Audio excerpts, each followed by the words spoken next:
Bonjour, bonjour à tous. Donc aujourd'hui, je vais vous montrer comment préparer un pain soleil spécialement pour la masse, ou l'ugnasat pour ceux qui le prononcent ainsi, enfin qui le disent ainsi. Ce pain soleil sera donc composé principalement de pain ou multiples céréales. J'ai choisi de mon côté de le faire avec en partie de la farine complète. Également de la farine de seigle et un mélange de son et d'avoine, enfin de son d'avoine. Voilà, donc les ingrédients, son d'avoine, farine de seigle et ma farine complète. Voilà, donc pour commencer, bien se laver les mains. Bien entendu, puisque le but de faire son pain soi-même, c'est de le faire à la main, bien entendu. Ce sera beaucoup plus agréable au toucher. Donc, dans un premier lieu, nous avons besoin d'une balance. C'est préférable. Moi, j'aime mieux les balances numériques. Je trouve plus pratique. Et bien sûr, d'un saladier. Pour commencer, il va falloir mettre 10 g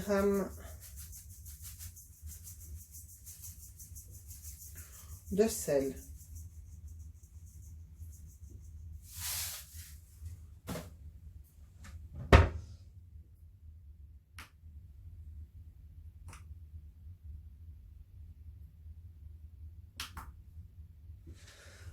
Ensuite, je vais ajouter 350 g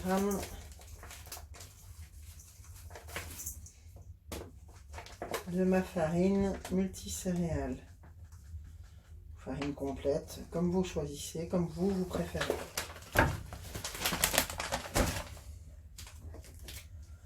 Je vais ensuite y ajouter 100 g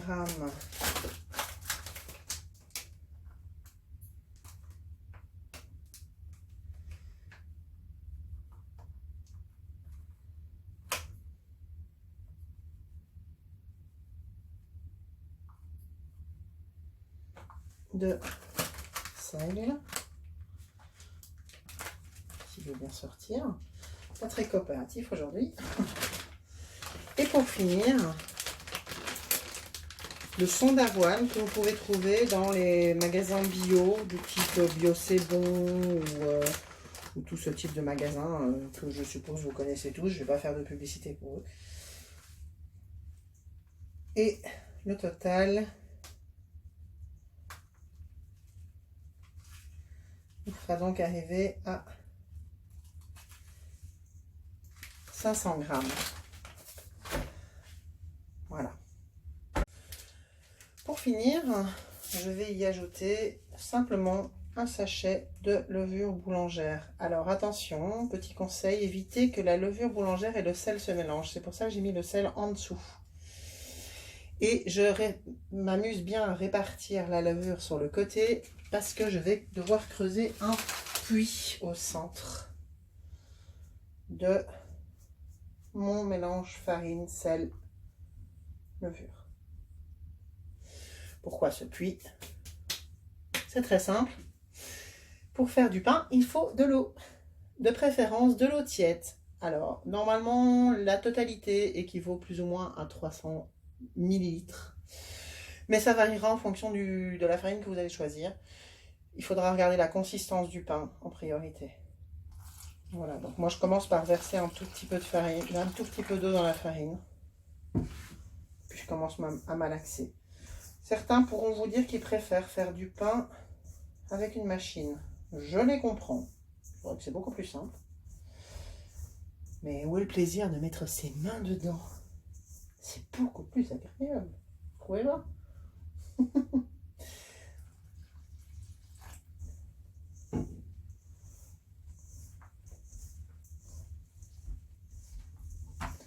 Faire son pain à la main, c'est tellement jouissif. C'est une drôle de consistance, mais c'est marrant. Alors le but, c'est d'essayer d'avoir la pâte la plus lisse possible, sans que ça vous colle à tous les doigts. Comme vous pouvez le voir, c'est pas joyeux. Si après vous n'aimez pas tellement le contact, faites-le au robot, hein, ou alors au batteur, ou avec une cuillère en bois, ou qu'importe. Il y a plein de possibilités diverses et variées. Je vais retirer la balance, ce sera déjà plus simple.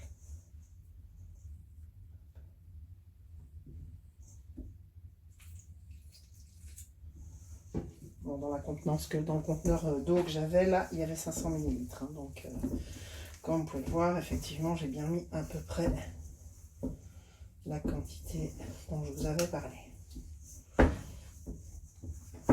Donc, si vous avez les ongles longs, mettez des gants.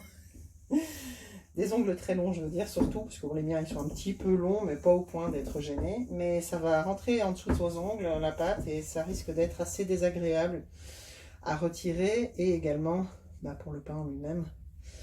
Parce que c'est pas très frais, quoi. Soyons honnêtes. Pour la finalité, après avoir bien nettoyé tous mes doigts, retirer cette belle pâte.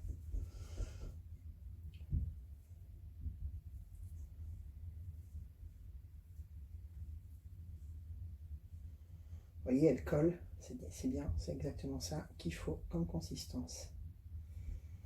Alors, je le fais un peu au pif au niveau de l'eau, je vous avoue, question d'habitude.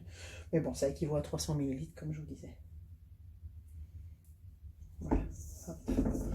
On reprend bien tout le mélange.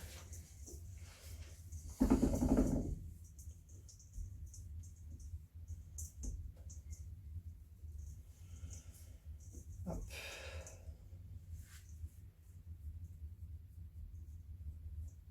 Ça colle un peu trop, donc ce que je vais faire, c'est que je vais rajouter un tout petit peu de farine complète. Déjà, ça collera moins sur mes doigts, ce sera plus simple à malaxer. Ah oui, regardez, tellement plus ravi, beaucoup plus simple comme ça. Vous pouvez fariner vos mains, n'hésitez pas. Bon, une fois qu'elle est sortie, et une fois qu'elle est dans cet état de la pâte, pour faciliter son travail, je vous conseille de la finir sur un plan de travail, proprement nettoyé bien entendu, du bois c'est l'idéal. Voilà, et ça, on fait ça pendant une dizaine de minutes. Je ne vais pas vous embêter pendant ces 10 minutes là, je pense. Je vous montrerai le résultat une fois la pâte entièrement prête. Et me voilà pour la suite. Donc les 10 minutes sont passées, j'ai bien malaxé ma belle boule. Et puis voilà, maintenant il faut la laisser se reposer. Donc on va simplement, moi j'ai préalablement lavé le même contenant que j'avais tout à l'heure, histoire d'éviter de faire trop de vaisselle, parce que j'aime pas ça. Je mets simplement ma boule dedans. J'ai humidifié légèrement ce torchon. Je le positionne au-dessus. Et je vais le laisser dans ma cuisine où il fait assez chaud pendant maintenant 1 heure. Et puis on va voir en espérant qu'il est bien gonflé. Alors, petite information d'ailleurs à ce propos. Si vous le faites à la main, comme je viens de le faire, ne soyez pas surpris si une personne qui l'a fait à la machine de son côté a un pain qui gonfle plus que le vôtre. C'est tout à fait normal. Le fait de le faire à la machine, ça gonfle toujours plus. Ne me demandez pas pourquoi, je n'en ai strictement aucune idée. Je ne suis pas chimiste, mais en l'occurrence, c'est le cas. Donc, moi, je vais le laisser gentiment gonfler maintenant mon beau pain. Et rebonjour à tous. Voilà Donc, j'ai laissé reposer la pâte, comme je vous l'avais dit. Donc voici, je vais découvrir avec vous le résultat de cette merveilleuse pâte. Vous pouvez voir, elle a gonflé comme je le voulais. Voilà. Donc, maintenant, on va la décoller de son plat.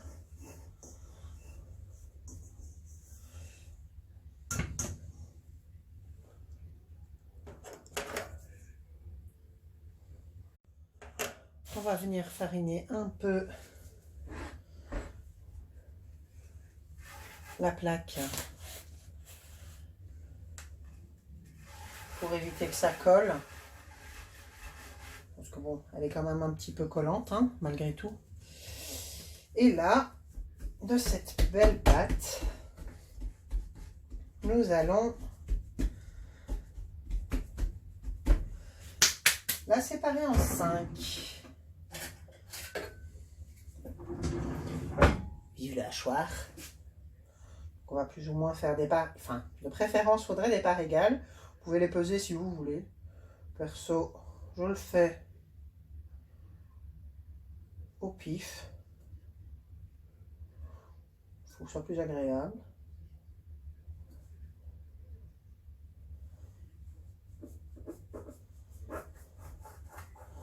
Première part. Deuxième part. Troisième part. Et quatrième et cinquième. Voilà, donc 5 parts, plus ou moins égales. Donc on va garder la plus petite, moi je vais prendre celle-là. Et nous allons déjà former une boule avec.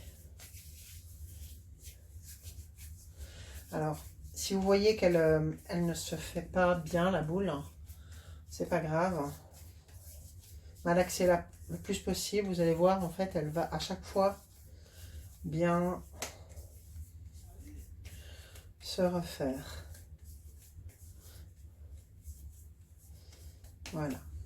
Bon, celle-là, dans tous les cas, on la laisse de côté pour l'instant, étant donné qu'elle va nous resservir tout de suite pour autre chose. Donc moi, j'ai décidé de faire un pain aromatisé. De ce fait, je vais dans chacune de mes pâtes mettre différentes petites choses. Donc j'ai des graines de courge, des graines de tournesol et des graines de sésame, ainsi que du romarin frais que j'ai récupéré dans mon jardin. Si vous n'avez pas de romarin en herbe séchée, ça passe aussi. Donc, je vais en mélanger un avec un tout petit peu à l'intérieur de graines de sésame. On pourra en remettre ensuite dessus. Ce sera bien plus simple. Voilà, donc un des 4 va être au sésame. Mélangez-le bien ensuite pour que les graines soient bien mises à l'intérieur. Voilà. Alors, étant donné que nous allons faire un pain avec 8 boules, forcément, chacune va devoir être séparée en 2 pour en faire de jolies petites bouboules. Donc, pour pouvoir ne pas vous mélanger les pinceaux, enfin moi personnellement, j'aime bien décorer à l'extérieur comme c'est à l'intérieur. Donc, pour ne pas me mélanger les pinceaux, j'ai décidé que j'allais faire immédiatement donc, mes 2 bouboules. Et je vais immédiatement les décorer sur le dessus de leurs graines pour ne pas me tromper ensuite. Voilà, donc pour faire des belles boules, on frotte bien entre les mains. Ça fait bizarre dit comme ça. Esprit mal tourné, s'abstenir. Et on positionne ensuite. Il faut les appuyer pour les faire rentrer.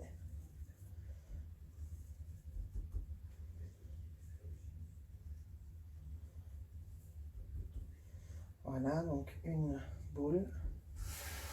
Je récupère ma petite graine pour éviter les pertes. Je ne suis pas fan de faire de la perte, quelle qu'elle soit.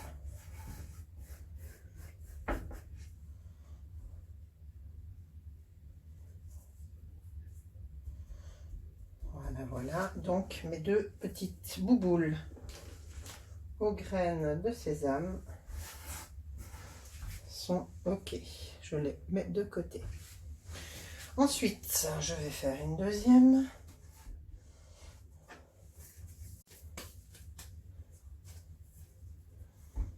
Et celle-ci, donc les graines de sésame, c'est OK. La seconde sera en graines de tournesol. Donc j'en mets pas trop à l'intérieur comme tout à l'heure. C'est bien d'avoir un petit peu de graines, mais trop, c'est pas top top.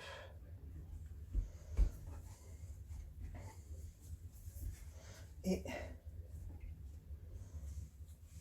en malaxe. J'adore les graines perso. Je suis apparentée avec le maître d'armes de Camelot, une mangeuse de graines. Même chose, on mélange bien.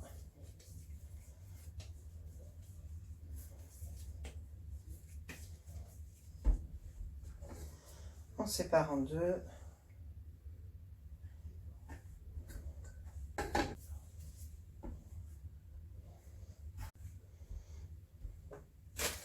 Ma petite graine.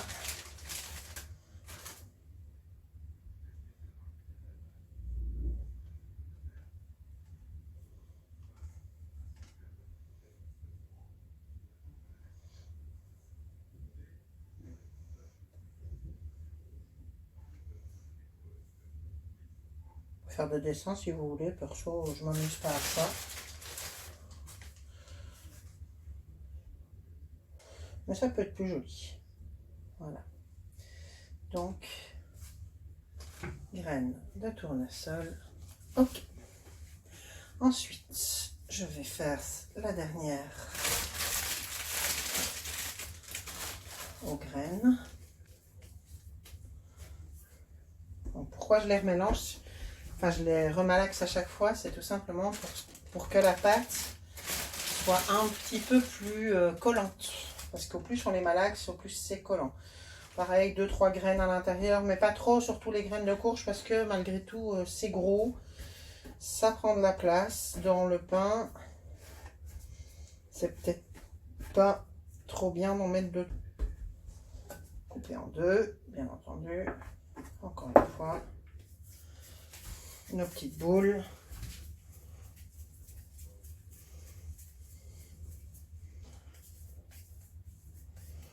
Veillez à ce que le côté le plus lisse de vos boules soit au-dessus, c'est plus joli. Parce que dans tous les cas, vous n'aurez pas une boule parfaite. On est à la main, on n'est pas des machines. Enfin, en tout cas, pour ma part, hein, moi je sais pas, après, vous voulez peut-être, hein, mais... J'espère pour vous que non. Donc voilà, quelques graines. Là, pareil, j'en mets très très peu. Vraiment, c'est plus pour la déco. Surtout que nos pains, ils vont encore grossir un petit peu, puisqu'on va encore les laisser reposer un peu avant de les cuire.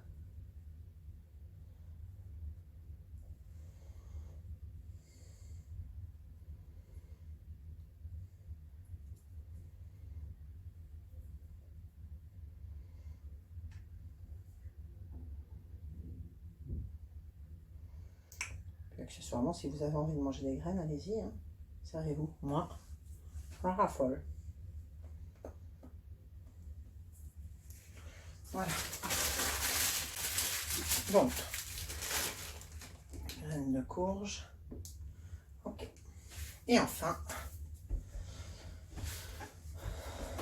celui aux herbes. Parce que même si on est en période de moisson, malgré tout, le romarin, c'est aussi de saison. J'ai préalablement lavé, bien sûr, mon romarin. J'en mets pas trop parce que ça donne un goût très très puissant, le romarin. Surtout quand il est cuit. Voilà, voilà. On mélange bien. Voilà, donc couper en deux. On fait notre petite bouboule.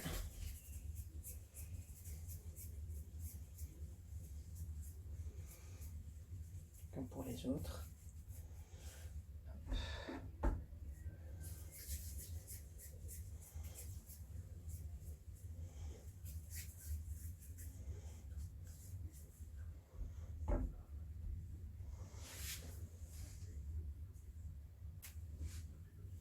Je mets quelques herbes au-dessus, mais vraiment très très peu. C'est vraiment histoire de décorer aussi.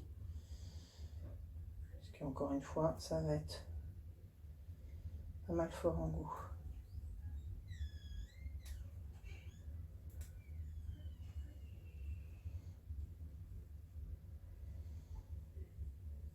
Et le romarin qui me reste, c'est pour une autre préparation que je ne vais pas vous montrer aujourd'hui. Mais je vais le laisser sécher un petit peu pour ma prochaine prépa. Voilà, voilà. Et voilà les... Bien, je vais fariner un petit peu à nouveau. La première boule, celle que nous avons laissée de côté, la plus grosse donc maintenant, on va la reprendre. Et avec un rouleau, on va l'étendre pour former un cercle.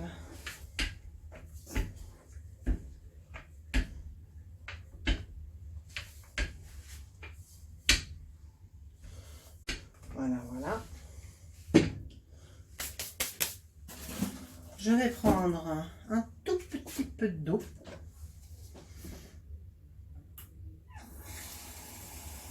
Je vais en avoir besoin. Et donc, je vous conseille de prendre immédiatement votre plaque de cuisson.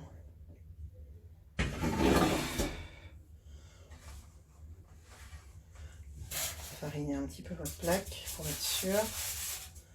Voilà, positionnez votre cercle. C'est ce qui va former votre fleur. Donc, il faut que ce soit pas mal fait. Alors, on va mouiller un tout petit peu les bords pour bien faire tenir les bouboules.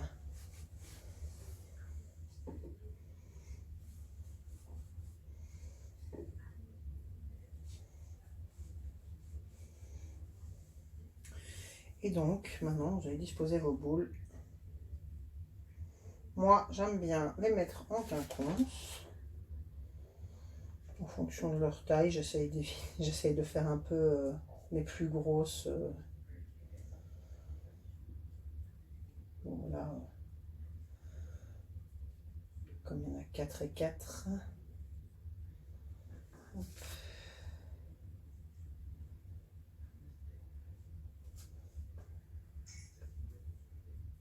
Bon, il faut de préférence réussir à cacher le cercle qui est fait en dessous. Donc, hop, moi, je le replie un petit peu dans les endroits où on voit. Voilà. Que ce soit plus joli.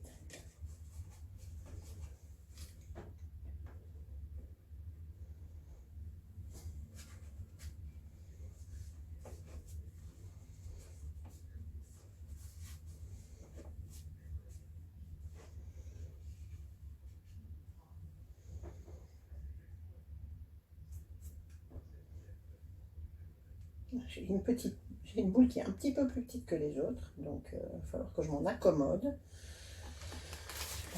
J'ai mal géré, ça c'est sur la vidéo, hein. Je suis troublée par le fait de filmer.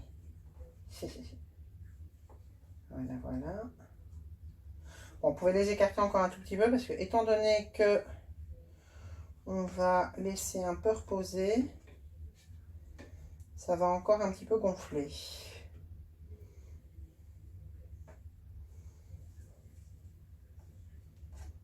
Voilà. Donc, avec maintenant la pointe d'un couteau, on va partir sans couper, comme je vous disais, les bords. Donc, on part bien d'un coin avec un couteau, on coupe bien la pâte. À chaque fois, on ne va pas jusqu'au bout, donc d'un coin à l'autre, pour former des petits triangles au centre. Voilà.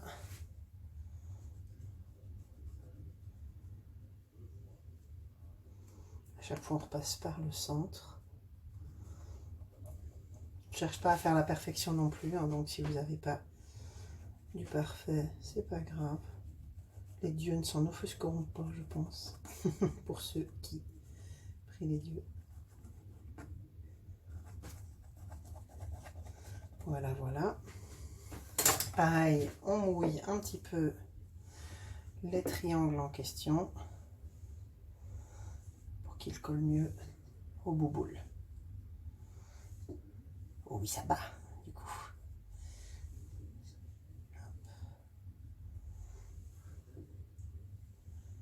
Voilà, voilà. Et on replie tout simplement sur les boules. Voilà. Si vous cachez un peu vos graines, c'est pas grave. Ça n'en sera que plus joli, je pense. Voilà. J'essaye que ça colle quand même le plus possible. Et n'oubliez pas, vous pouvez laisser encore écarter pour l'instant, parce que ça va encore un peu gonfler pendant le repos.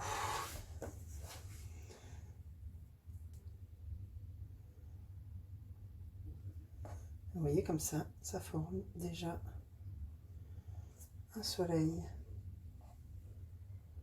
ou un tournesol. Tout dépend de comment on veut le voir.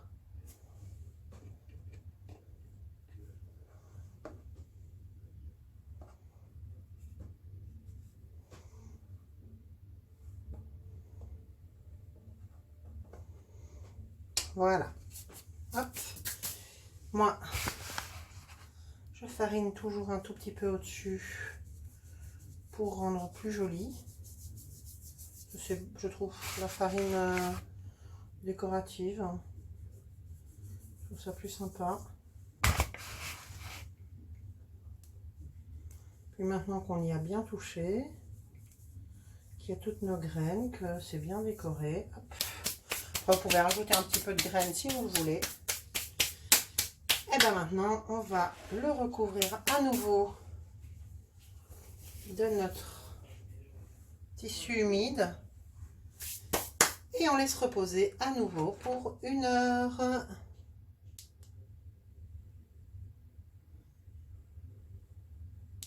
Et voilà le résultat après 1 heure de repos. Donc maintenant, on va devoir le mettre au four. Bon, vous voyez, c'est pas très rond, hein, donc c'est pas trop grave parce que ça va encore regonfler dans le four. Elle va prendre une forme ronde. Ce sera mieux. Mais là, on voit bien quand même la forme de fleur et de soleil, c'est quand même assez sympa. Donc du coup, on va devoir le mettre au four, comme je vous disais.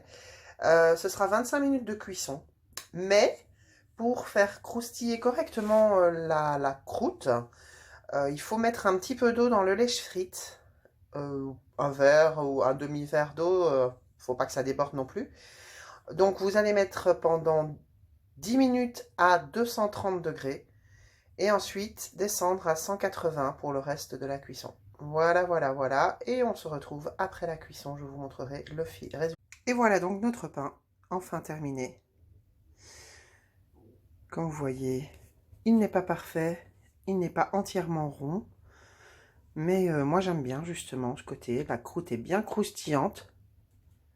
Vous pouvez le voir, elle s'enfonce il est bien chaud. Écoutez ça. Écoutez.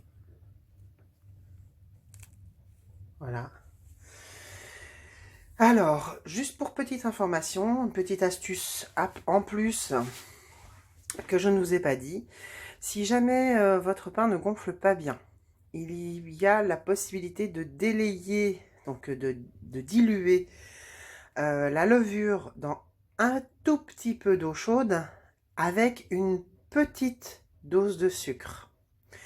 Si vous faites ça, la levure va manger le sucre qu'il y a dans l'eau. Vous la laissez délayer un petit peu et puis là vous commencez à malaxer votre pain au début.